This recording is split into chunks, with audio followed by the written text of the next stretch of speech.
We're joined now by former Arkansas Governor Mike Huckabee, the host of Huckabee Here on TBN, who frequently visits Israel. Governor Huckabee, thanks for joining us. First, your general reaction to the attack. Doug, it's just heartbreaking. And what makes this so awful is that these are atrocities that are being inflicted upon civilian population, upon children, upon women, among the elderly. And they're not just being kidnapped, which they are, but there are many families whose homes are broken into, and Hamas terrorists are going in and literally slaughtering the families. I just learned a few moments ago that one of my close friends from over 40 years who lives in Israel, her niece is missing, presumed either killed or kidnapped. And another friend whose son has just been called up into the IDF, and they have no idea where he's going. There is some irony. I was first in Israel. My first time there was exactly 50 years ago. It was 2 months before the Yom Kippur War. Of course, we didn't know that was about to happen when I was there as a teenager. And for 50 years, I've been going to Israel. But I've never seen anything like it because there's never been anything like this. Let me just add this, Doug. The one big difference between this and what happened in 1973 is that in 1973, the attack came from governments, from Egypt, from Syria, from Jordan. What's different is that this is a terror group, Hamas. And when the governments were fighting Israel and trying to take it over, and they would have if they could have, they were at least trying to inflict most of the damage on military targets and on the military. There was, of course, a lot of civilian deaths, but it was not what they were primarily targeting. Hamas is primarily targeting civilian targets. They're trying to kill innocent people. And this is disgusting. And I don't want to hear from anybody this, well, I hope both sides will cease fire.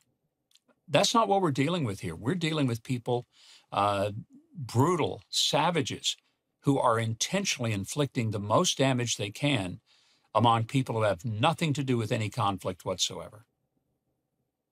Oftentimes while shouting Allahu Akbar, God is great, the expression, which is even adds to the horror of all of this.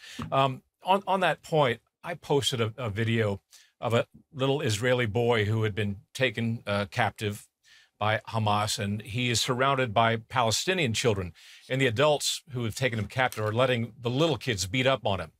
And the look on this little boy's face is one of profound terror and fear, as anyone could imagine.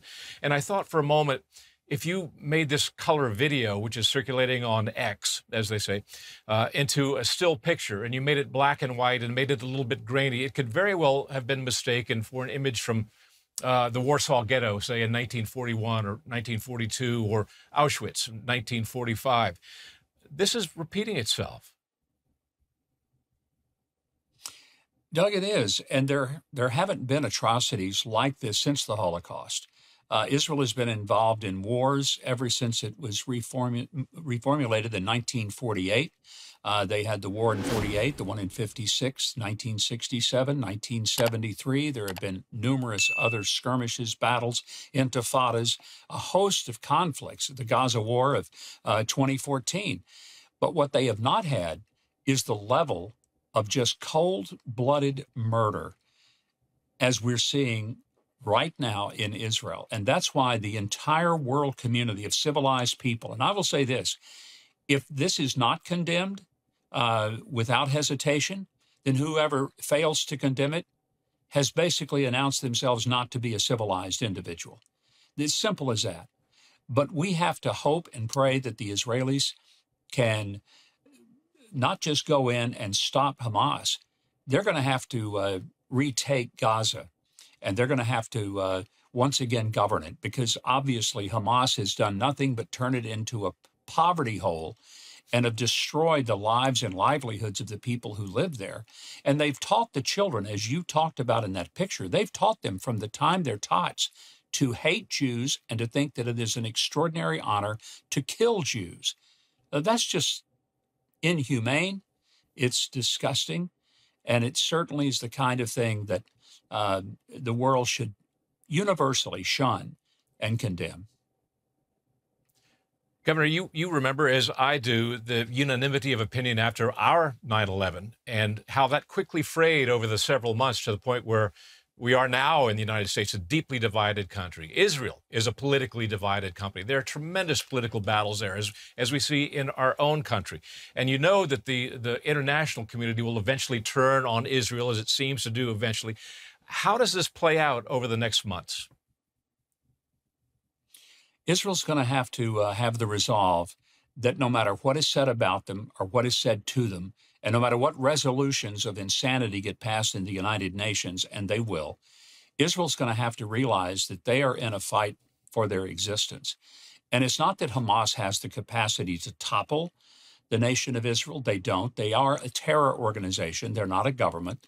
But they have to make it clear that attacking their citizens in the manner in which they have been attacked will be met with the harshest possible consequences. And Hamas must be destroyed because they only understand one thing: brute force. They don't come to the table to sit down, negotiate, and say, yeah, maybe we overdid that a little bit. We'll behave. No, they won't. They will not behave.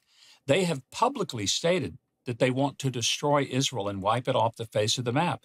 That's exactly what Iran, who is the funder of all this, has said. When someone continues to say they're going to kill you, at some point you ought to start believing them, and you ought to make sure they don't have the opportunity.